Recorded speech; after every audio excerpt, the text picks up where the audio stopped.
Well, we've been in a state of disarray. There's a lot in the field that we have had a hard time making sense of. And some of us, that shows up as a sense of chaos or turmoil. For others, it shows up as anxiety or confusion. But the bottom line is that there is so much going on right now in the field of our awareness, in the collective, that it's just been hard to figure out what the F is happening. Am I right? I'm Notha Perkins of Electroastrology, and we are here with the path ahead. Welcome. This is my astrology forecast for the week of March 17th through the 23rd. Let me break it down. We have Mercury in retrograde, Venus in retrograde. We are in the middle of our eclipse portal. The sun is going to change signs this week, and it's changing into Aries, which is going to give us a real taste of what's to come, because we have some heavy hitters in the form of Neptune and Saturn that will be moving into Aries. So Aries is a really different energy than Pisces, and we're going to talk about that. Before we get there, if you have not registered for my free astrology workshop, it's called Season by Season. This one is Equinox Visions because we are headed into the equinox. This is where I'm coming to explain the astrology in more depth to you guys. It's a free workshop. You'll have to sign up for it. If you can't make it, it's on March 23rd, Sunday at 11:30 a.m. Mountain Time. If you can't make it, a recording will be sent out. But there's so much going on that it's even hard to cover it in these weekly videos. And when you come to this workshop, it gives you a chance for me to help you workshop some of this stuff. So it's not just me talking and you trying to remember everything. It's actually us kind of going into some of this energy together and exploring it a little bit. The people that came to my first workshop, which was in January, said that they left feeling really grounded and centered and more prepared to work with this energy of the year. And that's really what it's all about. We're not going to tie everything up in a nice little bow. We are not going to suddenly slip into times of ease and plenty.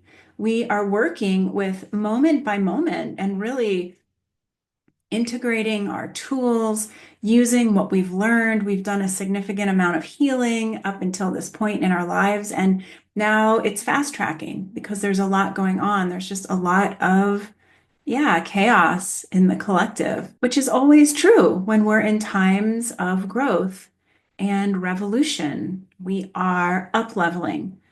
And sometimes it may feel like we're backpedaling and going back to something really terrible. And of course, the powers that be, the mainstream media, social media, everybody is invested in keeping us fearful because fearful people buy stuff and fearful people are easily controlled. So that's part of what we're all doing here as we're doing our healing work, and we're just seeking to understand the energies at play is we're working with fear. We're working on how to be less fearful, how to be more empowered, and how to work with the fear when it does show up, because it's inevitable. It will show up, especially with this much Pisces energy in the sky. We just finished a Pisces Virgo eclipse. The sun was in Pisces, the moon was in Virgo.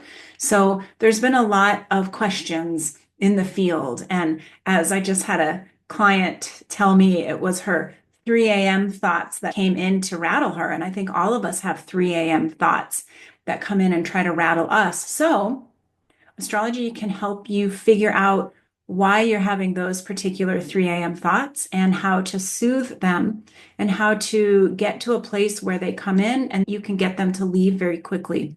Speaking of healing fear, becoming more empowered, I am talking about Chiron currently on Astrology for Awakening. You can find those episodes on YouTube. And if you're listening on Star Narratives, the podcast, and you don't already know this, this is the new format where you'll hear the astrology forecast on Mondays, and then the teaching will be released on either Tuesday or Wednesday. Like, subscribe, do all the things so that you can keep finding this information and these forecasts, and make sure you register for Season by Season Equinox Vision.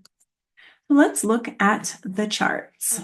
So we've just passed through the first eclipse. That was at 23 degrees of Sun, Pisces, Moon, Virgo. Saturn was right there next to the sun at 22 Pisces. So, what happened for you last week? What showed up that felt really big and momentous? These eclipses will show us what our work for the next 6 months is going to be. And they usually bring in some remedies for change. They show us what we need to be letting go of and some shifts that we need to make. They also, especially because this was Virgo Pisces and that axis is such a difficult axis to deal with, this past eclipse has probably helped you to see where you get really caught in your Virgo overthinking, angsty, worrying, I have to perform, I have to look good or else self, and where it would help you to relax in to the flow a little bit more. You might have gotten some indications that you need more spiritual practice in your life or that you need to work on the idea of trust. I have some great Pisces Virgo teachings. Check those out. They're on YouTube and the podcast. I did a teaching on the nodes, also covered Virgo Pisces on astrology for awakening. So there's a lot. It's a really important axis to know about because we are all like really in the throes of this axis all the time. I don't know anybody that's not because we get really caught in our humanness of the Virgo must, should, have to. And there's something important about tuning into Pisces. On March 17th, we see the sun meeting with the North Node at 27 degrees of Pisces. The thing with Pisces, we love it because it brings us closer to God or to higher power. It can bring us into something, an energy that feels very soothing, very connected, very much like, this is what it's about. This is that oneness that I've been seeking. This is that exaltation. This is that enlightenment. But that's really hard to get to. What's easier to get to with Pisces is the fear. Oh my God, what if? Oh my God, I'm confused, or I'm idealizing somebody and I'm going to find out very soon that they are not who they say they are. Or I have put my head in the sand. I'm trying to avoid something I don't want to deal with, and I'm going to find out really soon that I have to deal with it. Or I'm not seeing any red flags. I don't want to look at red flags. I'm pretending like they're not there. All of these end with, oh no, I have to face reality of some sort. Now, the sun being that light of our consciousness, it is the part of us that is trying to self-actualize, trying to understand, who am I? What am I doing here on this planet? What does it mean to be a human? And what does it mean to be me? What does it mean for me to have all these patterns and preferences and this ego and these desires, but also this faint memory of being a part of source energy? Like, how does that manifest for me personally? And we all have a different story and experiences for how that manifests. So when the sun meets with the North Node in the sign of Pisces, it's a confrontation. Am I spending more time in fear, in disillusionment? Am I self-undoing? And a lot of us are self-undoing right now. And I've talked about politics here and there, politics and 2025. I'm not going to go into it. I know I have listeners that are on both sides of the fence, but I will say that politics right now is a big, bright, shiny entryway, very compelling, very interesting entryway into fear mongering, a lot of anger, a lot of vitriol. And I would encourage you that as enticing as that entryway looks, don't walk through it because the sun is about identification and what we are choosing to identify with. And Pisces can bring with it a lot of that existential fear of what if, what if, what if? What if something bad happens? What if it's worst case scenario? And on the other side of that, we have this South Node in Virgo, and Virgo is really righteous, right? Virgo is the part of us that wants to wag our finger at other people and tell them they're bad. It's the part of us that says, I'm good because I believe this, and you're bad because you believe that. And, it's a waste of energy, frankly. It's a huge waste of energy because what we're meant to be doing right now is not comparing ourselves with other people. And we're not making other people the enemy so that we can feel good. Believe it or not, we're not even meant to be out doing something to change the way that other people think or feel. As Pluto has moved into Aquarius, we're looking at how can we come together as a collective while also honoring the fact that everybody in a collective is going to be really different.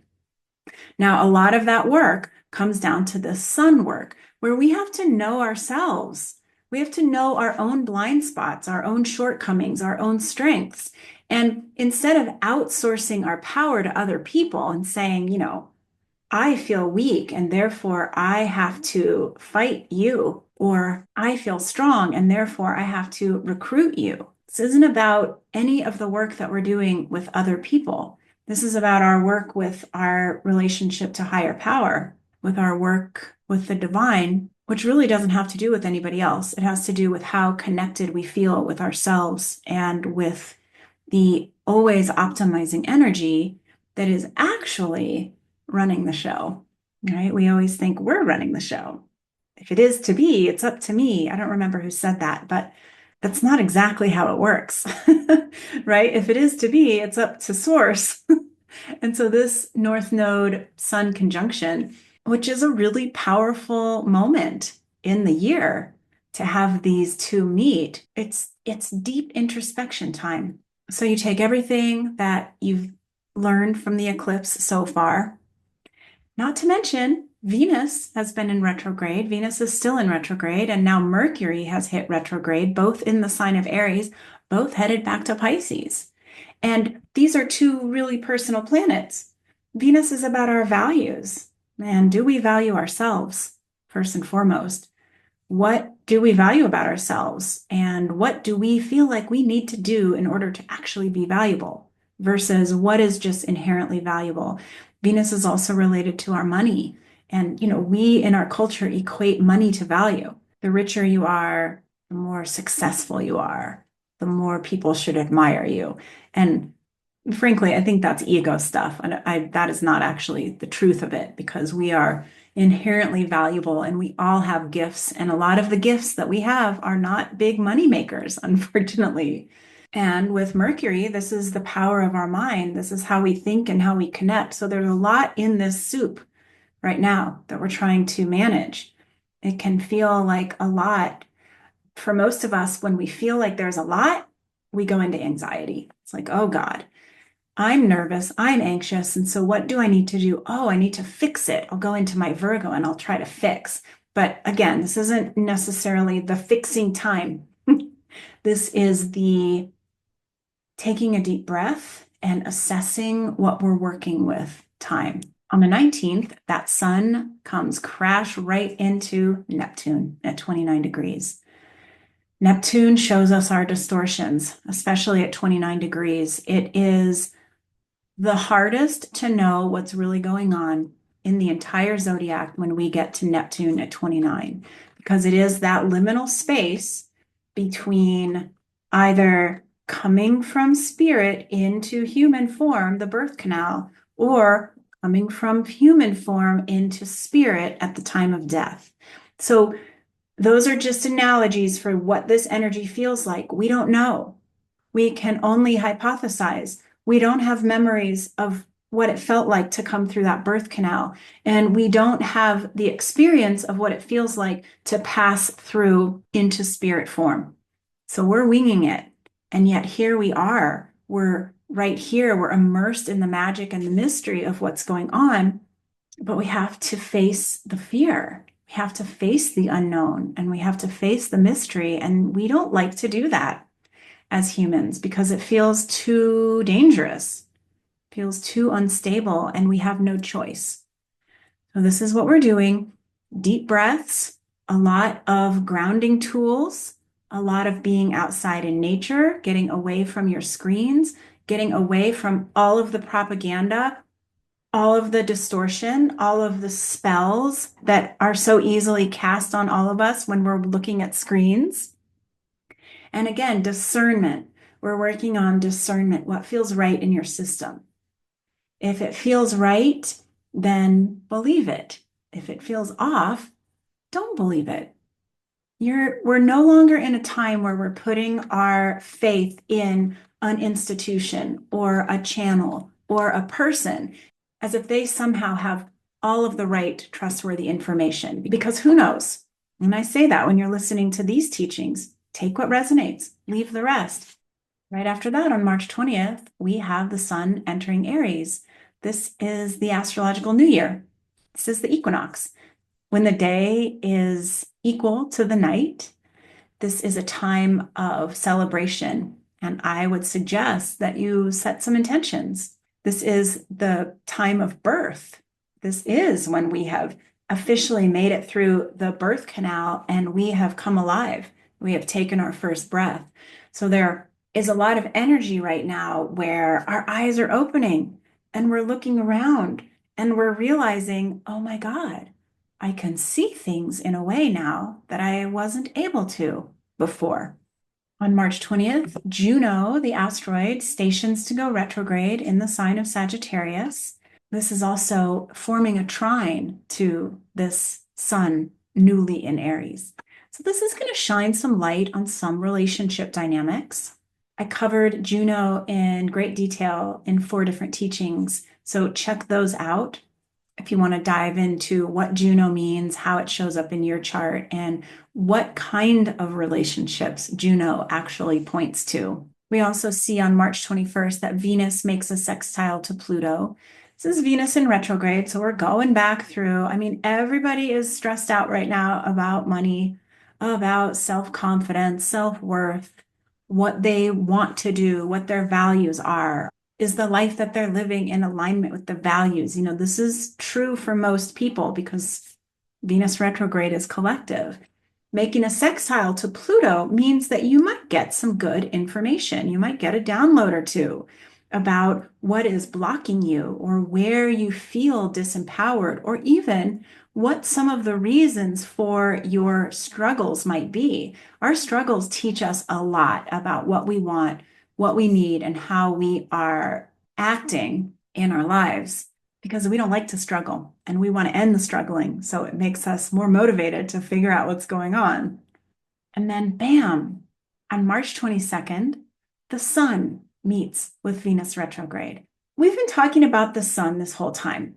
The sun had to meet with Saturn, then it went through an eclipse, then it met with the North Node, then Neptune, now Mercury, now Venus. The sun is what lights us up. It is one of the 2 most personally felt archetypes in the zodiac. The other one is the moon.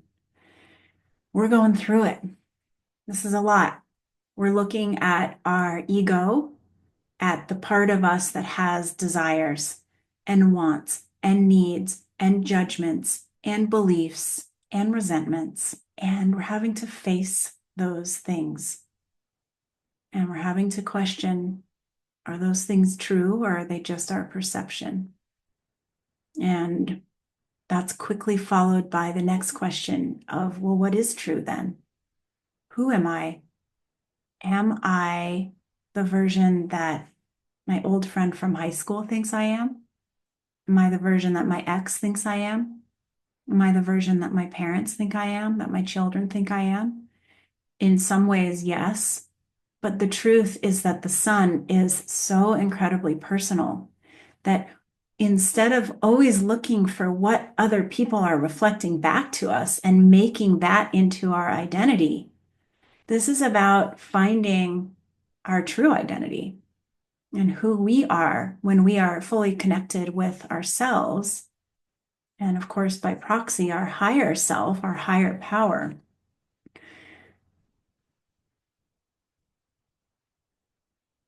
The answers only come to us in bits and pieces. We rarely get a full download of who we are, and then it just stays that way, right? Because the sun is ever shifting and evolving. And if you think about the sun, I always love to use the sun and the moon as examples of how personal these things are to each of us. And the fact is that we pretty much always know what the sun and the moon are doing in any given day. Now, the sun, imagine every single day, the sun is a little bit different. Today it's cloudy and it's windy and it's gray. Yesterday it was bright and sunny, but a little windy and cold. The day before that, it was really hot. So the sun is like that. Our identity is like that. Our relationship to our identity is like that. It is always dynamic. It is always changing, but there's something grounding about paying attention to it and about tracking it and about noticing, wow, here's my response to the sun today. Here's my response to the sun tomorrow. Here is how I'm perceiving myself today, and here's my response to it. Here's how I was perceiving myself yesterday and my response to it. It's like the self-awareness that is available to us is vast. The thing about self-awareness is that it helps us to understand the rest of the world. It helps us to see when we're freaking out and we've lost touch, when we've fallen off the deep end, when we're being a royal pain in the butt, when we're acting out of integrity, when we're being angry and vitriolic and we're othering people. Knowing ourselves helps us to see that so that we aren't unconsciously acting through the world like jerks. And you know what? We have enough jerks in the world. We have so many unconscious people that can't even conceptualize what consciousness means. And even if they can, they have a really hard time grasping onto it and holding any semblance of it. And even if you're listening to this, and I include myself in this, we have some consciousness. Yes, we are working on developing more and more consciousness, and we still slip out of it. We still fall asleep. We still totally lose touch. And that's okay. That's the nature of being human. But as we're moving through the great transformation, the more consciousness we have, the easier all of this is going to be. And the more we're going to be able to co-create a world where there's more safety, security, contentment for as many people as possible. So you will hear other astrologers talking about how wild and crazy this time is. Some astrologers go doom and gloom. They talk about how scary it is. Some astrologers just sugarcoat and talk about how amazing it is. And, there's some truth to all of that. But what I want to encourage you to do is to use this time period, this 10-year period between 2019 and 2029 to continue to more deeply understand yourself so that you can make an impact, so that you can be one of the people that is changing for the better, helping other people to change. There's no way we're going to be able to change things when we're screaming and yelling at people, or when we're nail biting and we're so full of fear, or when we're feeling virtuous and arrogant about our position and how much better it is than other people's. All of that is energy that has created the problem. It's not going to solve the problem. The only way to solve the problem is to start understanding that as above, so below, as without, so within, and to work on healing yourself so that you can be a part of the ripple effect that goes out, where more and more people are becoming self-aware and seeking to heal. All right, I hope this was helpful. Be sure to check out the rest of the content on YouTube and the podcast. I'll see you all soon.